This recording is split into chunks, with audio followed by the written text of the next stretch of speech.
ब्रह्मा जी परीक्षा लेने के लिए आए और जितने भी गाय और बछड़े थे सभी को चुरा लिया, सभी को चुरा लिया ब्रह्मा जी ने। उन्होंने देखे ब्रह्म है कि नहीं, कि ऐसे ही कोई है, सभी को चुरा लिया। भगवान कन्हैया समझ गए कि हाँ ब्रह्मा को मोह हो गया, मतलब उनका मोह तो अब नाश करना ही है। तो भगवान ने क्या किया, जितने जैसे भी गाय बछड़े थे अपनी योग माया से उतने ही बना दिए और अपनी गाय और बछड़े लेकर के पुनः गोकुल में आ गए महाराज। और इधर भगवान कृष्ण ब्रह्मा का रूप बना करके और ब्रह्मलोक में गए और अंदर और अपने द्वारपालों से कहा ब्रह्मा जी के कि देखिए आजकल जो है नकली ब्रह्मा बहुत घूम रहे हैं, अगर कोई नकली ब्रह्मा आए तो उन्हें प्रवेश ना होने देना। तो महाराज जी और जाकर के ब्रह्मा का रूप धारण करके अंदर शयन कक्ष में लेट जाते हैं जाकर के।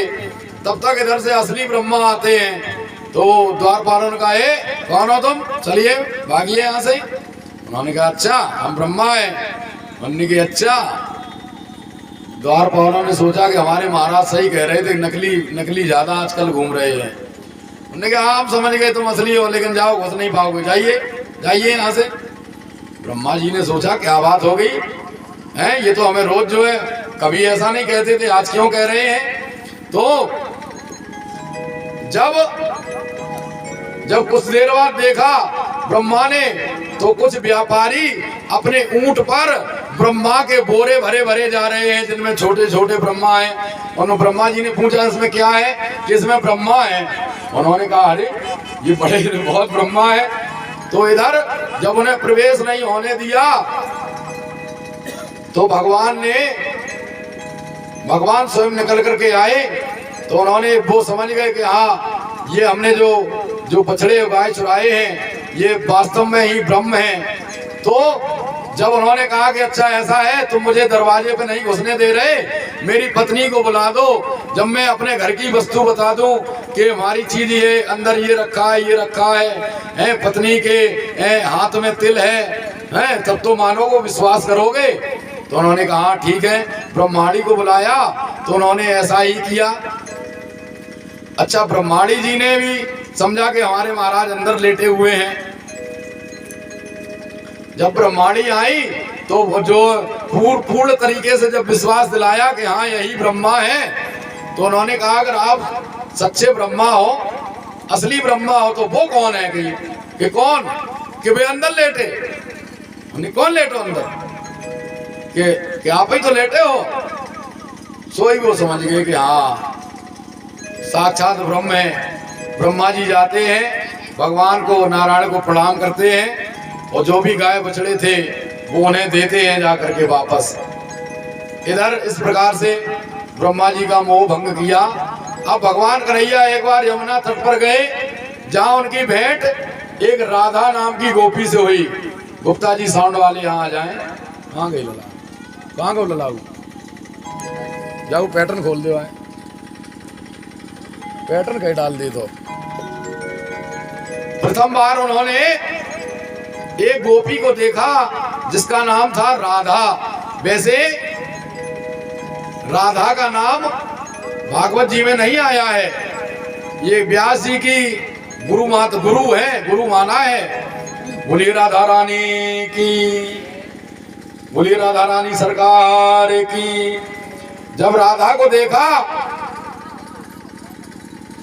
तो भगवान कन्हैया आते हैं, अरे है ना आओ, आओ। तो भगवान कन्हैया घर पे आते हैं। गूगल निकाल दो, कैसे वापस करो, गूगल निकाल रहा हूँ, बोलने गूगल ही है।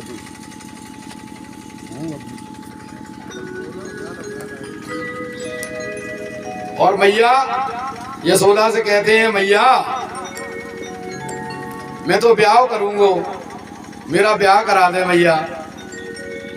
मैया ने कहा लाला तू इतना छोटो सो है, अभी ब्याह करेगो। हाँ मैया मैं तो ब्याह करूंगा, मैं तो छोटो सो लाला, पता नहीं किस पे जिद कर जाए। छोटा सा बेटा अगर रात में जिद कर जाए कि नहीं मैं तो इतनी ही रात में उस दुकान के बिस्कुट खाऊंगा, तो माता पिता को दिलाने पड़ते हैं।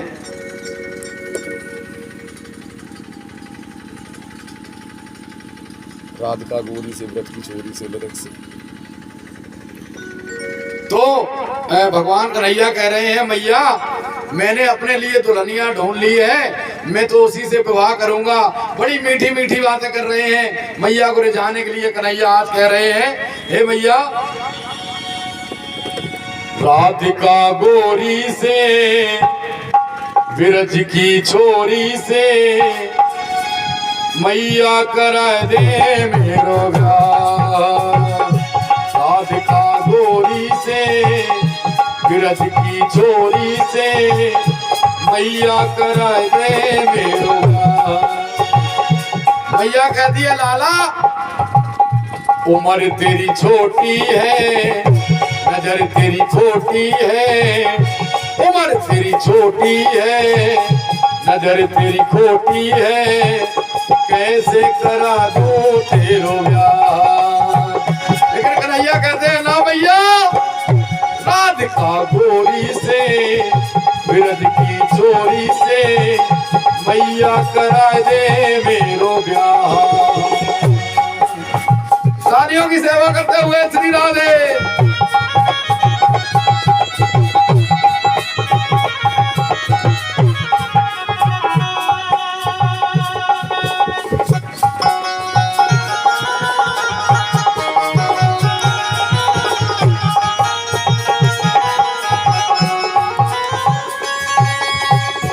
और भगवान कन्हैया धमकी देते हैं, मान लो अपनी मैया से कहते हैं मैया अरे जो ना ब्याह कराए तेरी गैया ना ही चराऊं, जो ना ब्याह कराए तेरी गैया ना ही चराऊं। और मैया आज के बाद मेरी मैया तेरी देहरी पे ना आओ, आज के बाद मेरी मैया तेरी देहरी पे ना आओ। आएगा रे मजा अब जीत हार का। राधिका विरज की छोरी से मैया करा दे मेरो ब्याह। सानियों की सेवा करते हुए श्री राधे।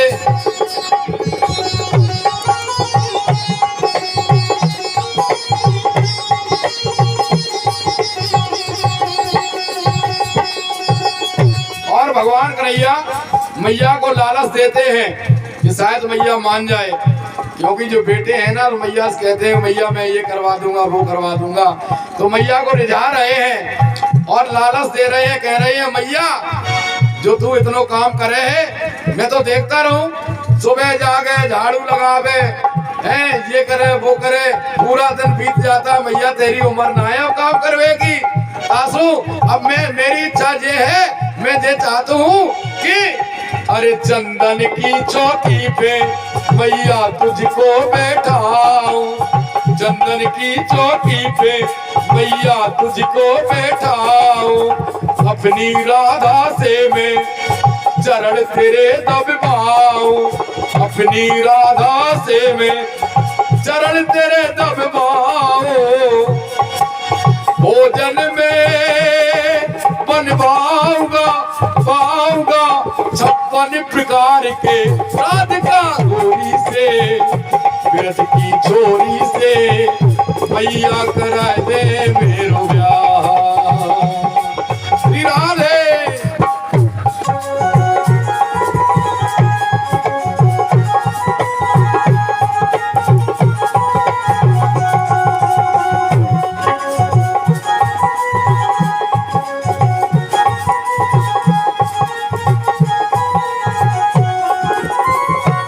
और भगवान कन्हैया कहते हैं अरे भैया छोटी सी दुल्हनिया जब अंगना में डोलेगी, छोटी सी दुल्हनिया जब अंगना में डोलेगी, तेरे सामने मैया वो घूंघट ना खोलेगी, तेरे सामने मैया वो घूंघट ना खोलेगी। और बड़े भैया है ना जो दाऊ जी, अरे दाऊ से जा कहो बैठेंगे द्वार पे राधिका, ब्रज की छोरी से मैया करा दे मेरो ब्याह।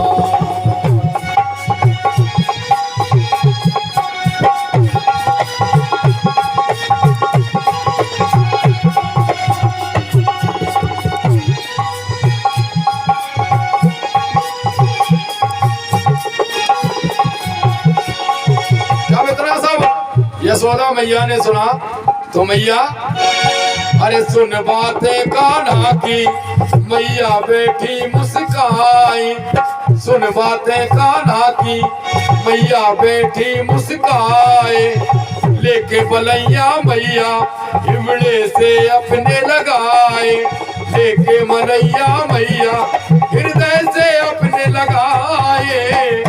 और कहने लगी नजर कहीं लग जाए ना मेरे लाल को राधिका गोरी से, ब्रज की छोरी से मैया करा दे मेरो ब्याह। उम्र तेरी छोटी है, नजर तेरी छोटी है, कैसे करा दूं तेरा ब्याह। ऐसे नहीं, उठाइए सेवक लंबे लंबे हाथ और तालियों की सेवा करते हुए, पाप नष्ट हो जाएगा, ऐसे तालियां बजाना है। हमारे पीछे वाले भी जो ज्यादा वृद्ध है उनके लिए ये लागू नहीं है, जो युवा है जिनके हाथ उठ सकते हैं वो ऐसे उठाए हाथ और ताली लगा के राधिका गोरी से ब्रज की छोरी से मैया करा दे मेरो ब्याह, राधिका गोरी से ब्रज की छोरी से मैया कराए दे मेरो ब्याह, मैया कराए दे मेरो ब्याह, मैया कराए दे मेरो ब्याह। बोले बाल कृष्ण भगवान की, बोले कृष्णचंद्र भगवान की। इस प्रकार से मैया से आज कन्हैया कह रहे हैं कि राधा नाम की एक गोपी है, उसका विवाह मेरे साथ करा दीजिए। वैसे राधा और कृष्ण का विवाह हुआ है भांडीर वन में, जो कि ब्रह्मा जी ने स्वयं आकर के, जैसे नहीं हमारी बेटियां जो खेलती हैं, गुड्डा गुड़िया बनाती हैं ना छोटी छोटी बेटियां, तो उसी प्रकार से खेल खेल में विवाह कराया आकर के। और ब्रह्मा जी ने आकर के मंत्र पढ़े, ये भांडीर वन में उनका विवाह हुआ 7 वर्ष की आयु में। राधा जी थी 14 वर्ष की और भगवान कृष्ण थे 7 वर्ष के। महाराज जी इस प्रकार से अब जो आगे की कथा आती है वो ब्रज की कथा बड़ी ही सुंदर है, कालिया नाग की कथा आती है महाराज।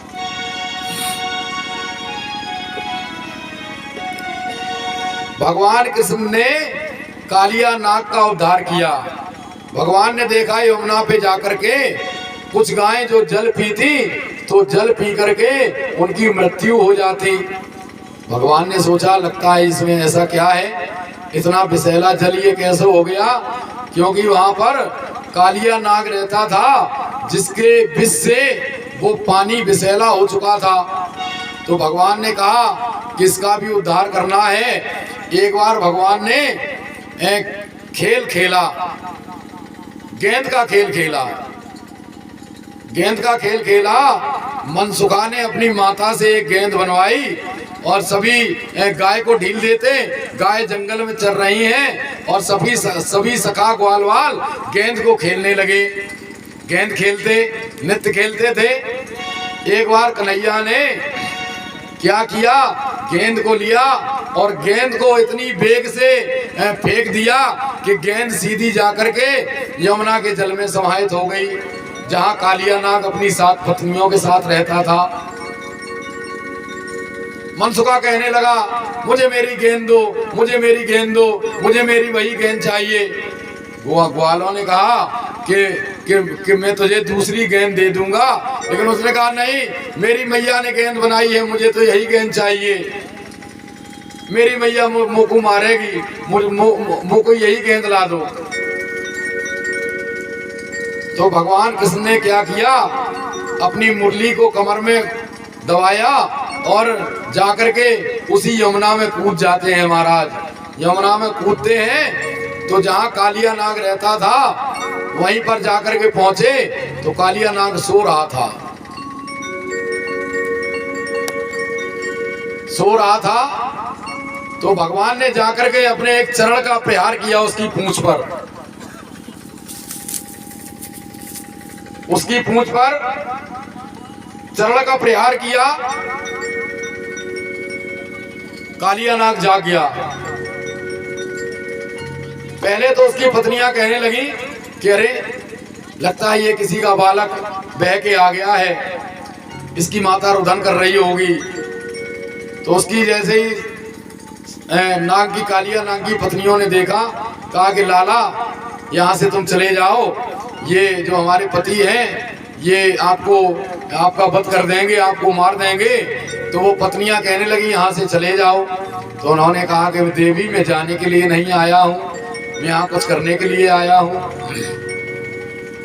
तो उन्होंने महाराज चरण का जैसे ही प्रहार किया तो कालिया नाग जाग गया और फुफकारने लगा,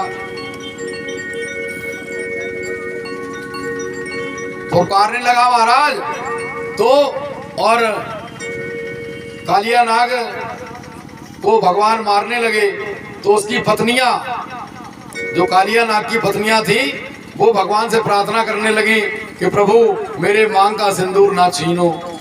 क्या भगवान कभी ऐसा कर सकते हैं? जब उसकी पत्नियों ने प्रार्थना की तो भगवान ने कहा कि हाँ, कि हम तुम्हारा सुहाग नहीं उजाड़ेंगे, लेकिन आप इस काली देह को छोड़ करके और कहीं चले जाइए। तो उन्होंने कहा महाराज हम तो अपनी प्राणों की रक्षा करने के लिए यहाँ रह रहे हैं, क्योंकि गरुड़ के भय के बस से हम यहाँ रह रहे हैं।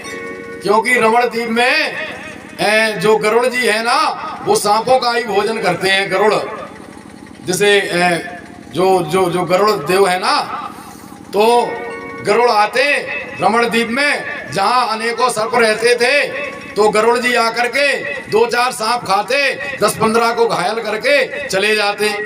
तो सांपों ने सोचा कि ऐसे तो जो है बहुत नुकसान होता है, क्यों ना एक मीटिंग कर ली जाए। एक मीटिंग की गई और उसमें प्रस्ताव पारित किया गया है कि प्रत्येक घर से गरुड़ को एक दिन एक सर्प दिया जाए, तो इससे और भी लोग बच जाएं। क्योंकि गरुड़ जी आते थे, 2-4 खाते थे, 1-2 और 10-15 को घायल करके चले जाते थे। तो यही होने लगा महाराज। जब भी गरुड़ आते तो एक घर से एक सर्प उनको दे दिया जाता, अपना भोजन कर लेते। जब कालिया नाग का नंबर आया कि आज उनके घर से कोई जाएगा, कालिया नाग ने कहा नहीं, मेरे घर से कोई नहीं जाएगा। तो गरुड़ से युद्ध होने लगा। जब युद्ध होने लगा तो कालिया नाग भागते भागते भागते भागते उसी काली देह में आकर के आ गया, रहने लगा। जहां एक सौभर ऋषि का आश्रम था, वहीं काली देह के पास सौभर ऋषि का आश्रम भी था महाराज। और वहां पर गरुड़ जा नहीं सकते थे, क्योंकि गरुड़ को वहां पर श्राप लगा था। सौभर ऋषि तपस्या में लीन रहते, नित्य तपस्या करते, और ये गरुड़ क्या करते, यमुना से मछली निकाल करके, और सौभर ऋषि के आश्रम पे एक वृक्ष खड़ा था, उसी पे जाकर के बैठ करके मछली खाते और मछली को वहीं गिरा देते। सौभर ऋषि ने रोज यही देखते, यही कृत्य देखते, पता नहीं कौन कर जाता है। एक बार जब गरुड़ को देखा तो गरुड़ को श्राप दे दिया कि कहा कि आज के बाद अगर तुम मेरे आश्रम पर आओगे तो तुम्हारे 100 टुकड़े हो जाएंगे, मृत्यु हो जाएगी। तो उसी भय से उस दिन से गरुड़ ने वहां जाना बंद कर दिया। और वही जानकारी को देख करके कालिया नाग वहीं रमणीक द्वीप में आ गया महाराज, और काली देह में रहने लगा, क्योंकि गरुड़ का कोई भय ही नहीं था उसे। फिर तो महाराज होता क्या है, अब भगवान ने कहा कि मैं तुम्हें गरुड़ के भय से मुक्त करा रहा हूं। अपने दाहिने पैर से उसको एक मार्क लगा दी, उसको एक प्रमोशन कर दिया, एक मोहर लगा दी। अपने पैर से और कहा कि आज के बाद गरुड़ के भय से अब तुम्हें गरुड़ का भय नहीं रहेगा, अब आप कहीं भी रह सकती हो जाकर के। तो इस प्रकार से भगवान ने कालिया नाग का उद्धार किया। बोलिए जय श्री राधे, बोलो राधे राधे, बोलो जय श्री राधे।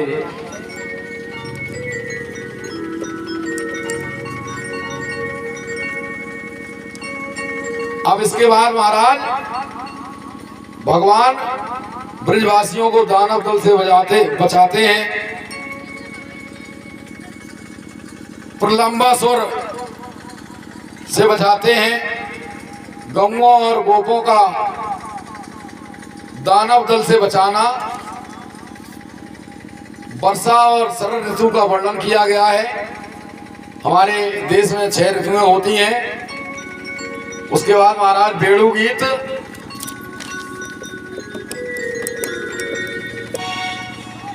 आज कालिया नाग का उद्धार किया भगवान ने और कालिया नाग के फन पर 7 फन वाला कालिया नाग,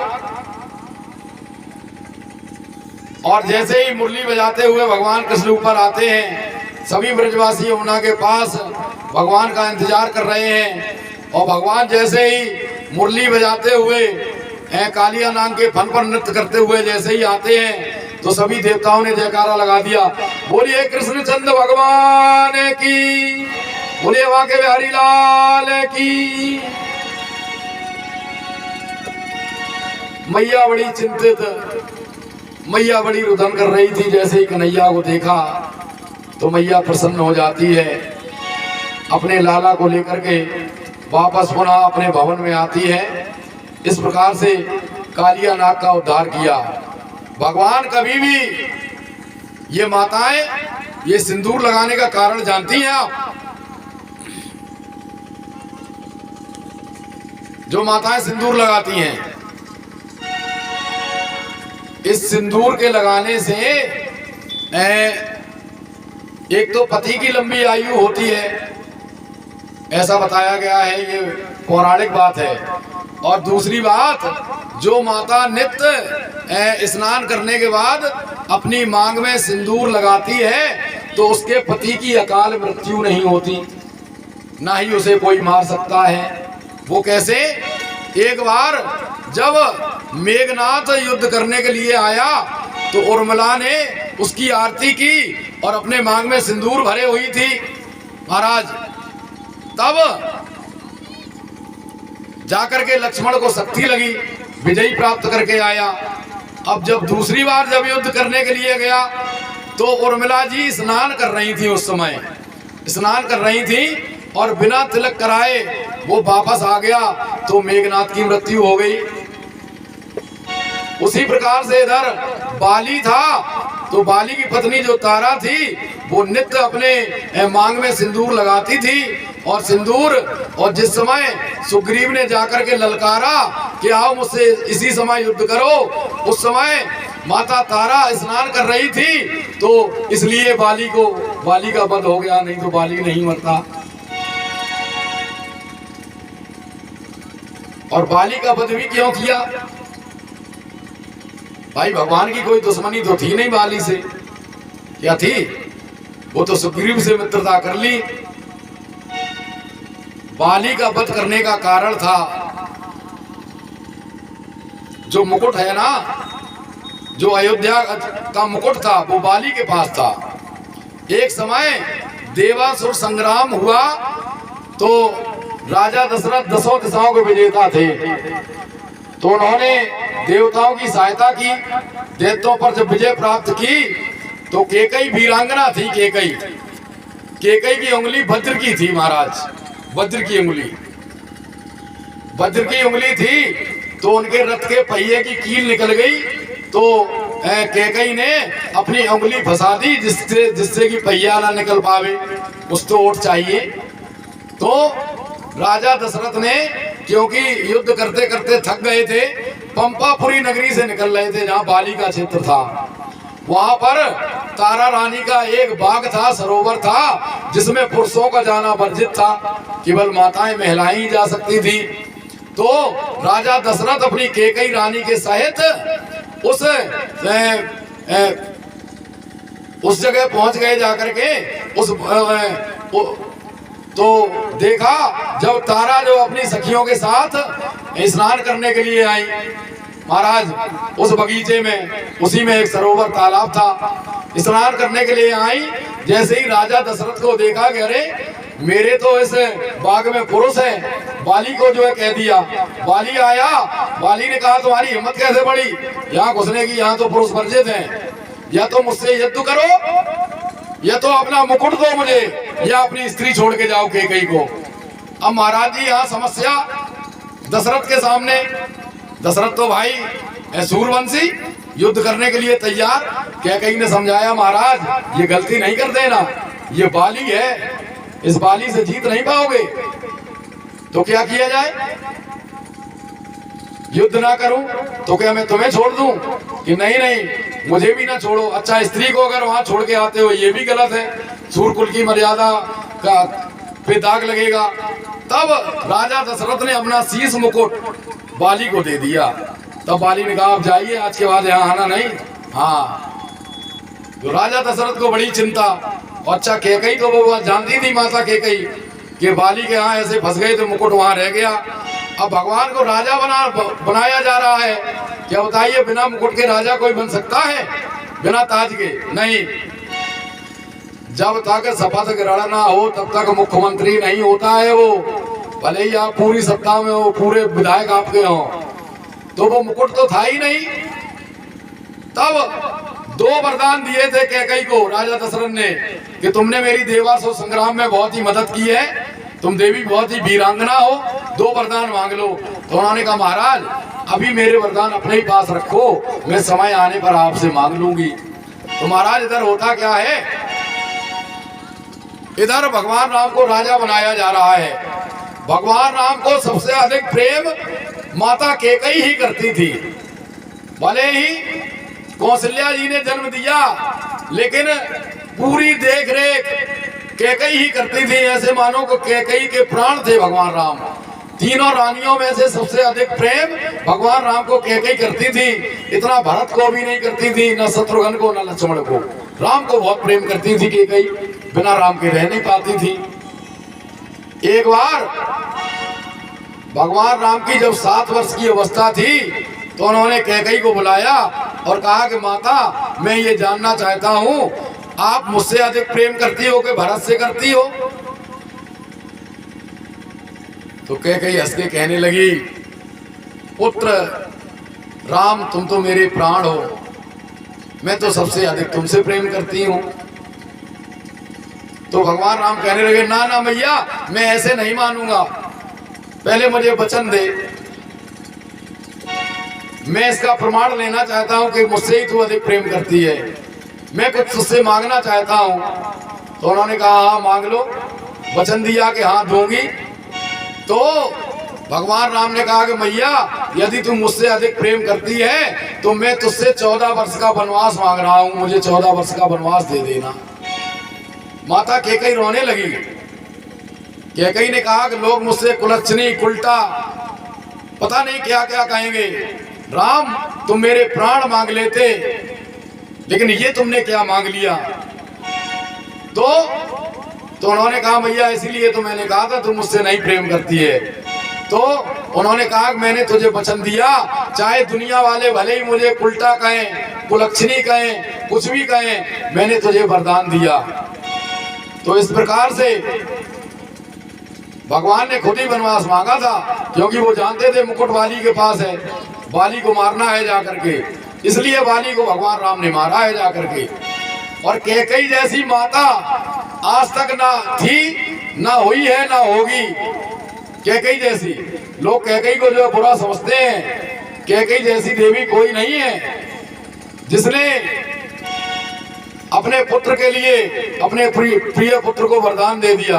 क्योंकि कैकेयी भी जानती थी, तब कैकेयी ने कहा था मैं तुम्हें 14 वर्ष का वनवास तो दे रही हूँ पुत्र, लेकिन एक घटना ऐसी घटी थी, जो मुकुट है अयोध्या का वो बाली के पास है, बाली ने तुम्हारे पिताजी का अपमान किया था, बाली का वध जरूर करना जाकर के।